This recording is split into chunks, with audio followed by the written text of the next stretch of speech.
السلام علیکم ورحمۃ اللہ وبرکاتہ۔ محترم سامعین، آج کا ٹاپک بہت اہم ہے، بغور سماعت فرمائیں۔ ٹاپک ہے 3 شخص کے علاوہ اور کسی کے لیے سوال کرنا جائز نہیں۔ تو آئیے سنتے ہیں اس تعلق سے اللہ کے رسول صلی اللہ علیہ وسلم کی کیا ارشادات ہیں۔ مسلم شریف کی روایت ہے، حضرت قبیصہ بن محارق رضی اللہ تعالی عنہ بیان کرتے ہیں کہ میں ایک بڑی رقم کا مقروض ہو گیا تھا۔ حضرت قبیصہ بن محارق رضی اللہ تعالی عنہ بذات خود اپنا قصہ بیان کرتے ہیں کہ ایک مرتبہ ایک بڑی رقم کا مقروض ہو گیا تھا۔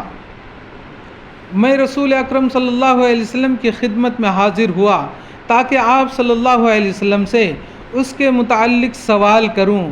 آپ صلی اللہ علیہ وسلم نے فرمایا، اس وقت تک ہمارے پاس ٹھہرو جب تک کہ صدقہ کا مال آ جائے، میں اس میں سے تمہیں دوں گا انشاءاللہ۔ پھر فرمایا، اے قبیصہ، 3 شخصوں کے علاوہ اور کسی کے لیے سوال کرنا جائز نہیں۔ نمبر 1، وہ شخص جو مقروض ہو جائے اس کے لیے اتنی مقدار کا سوال جائز ہے جس سے اس کا قرض ادا ہو جائے۔ جی ہاں، آپ نے صحیح سنا۔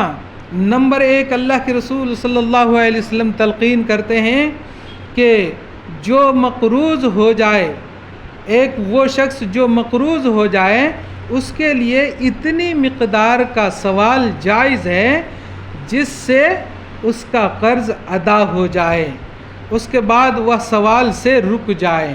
جیسے ہی قرض اتر گیا اسے سوال سے رک جانا چاہیے۔ لیکن آج ہمارے ماحول و معاشرہ میں یہ چیز پائی نہیں جاتی ہے، بلکہ وہ اپنی عادت بنا لیتے ہیں، لیکن ایسا نہیں کرنا چاہیے۔ جیسے ہی قرض اتر گیا اسے اس چیز سے رک جانا چاہیے۔ نمبر 2، وہ شخص جس کے مال کو کوئی ناگہانی آفت پہنچی ہو جس سے اس کا مال تباہ و برباد ہو گیا ہو، اس کے لیے اتنا سوال کرنا جائز ہے جس سے اس کا گزارا ہو جائے۔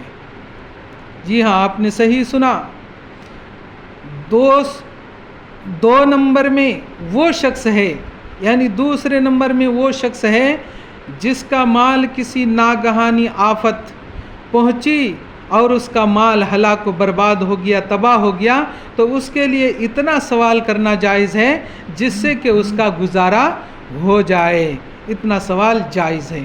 نمبر 3، تیسرا وہ شخص ہے جو فاقہ زدہ ہو اور اس کے قبیلہ کے 3 عقل مند آدمی اس بات پر گواہی دیں کہ واقعی یہ فاقہ زدہ ہے، تو اس کے لیے بھی اتنی مقدار کا سوال کرنا جائز ہے جس سے اس کا گزارا ہو جائے۔ جی ہاں، آپ نے صحیح سنا۔ تیسرا وہ شخص ہے جو گھر میں فاقے پر فاقہ پڑھتے رہتا ہے، تو ایسے آدمی کے لیے جائز ہے، لیکن جائز ہونے سے قبل ان کے قبیلے کے آدمی، ان کے خاندان کے 3 عقل مند آدمی ان کے بارے میں تصدیق کریں کہ ہاں واقعی یہ مفلس الحال ہے، ان کے گھر میں فاقہ پڑتا ہے۔ 3 آدمی اگر تصدیق کر دیتے ہوں تو اتنے مقدار کا سوال کرنا جائز ہے جس سے کہ اس کا گزارا ہو جائے۔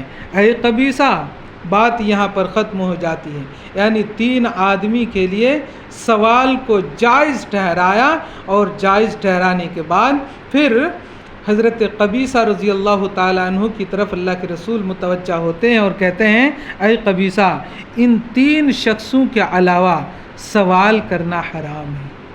ان 3 شخصوں کے علاوہ سوال کرنا حرام ہے، اور جو ان کے علاوہ کسی اور صورت میں سوال کر کے کھاتا ہے تو وہ حرام ہے، حرام ہے، حرام ہے۔ اللہ اکبر۔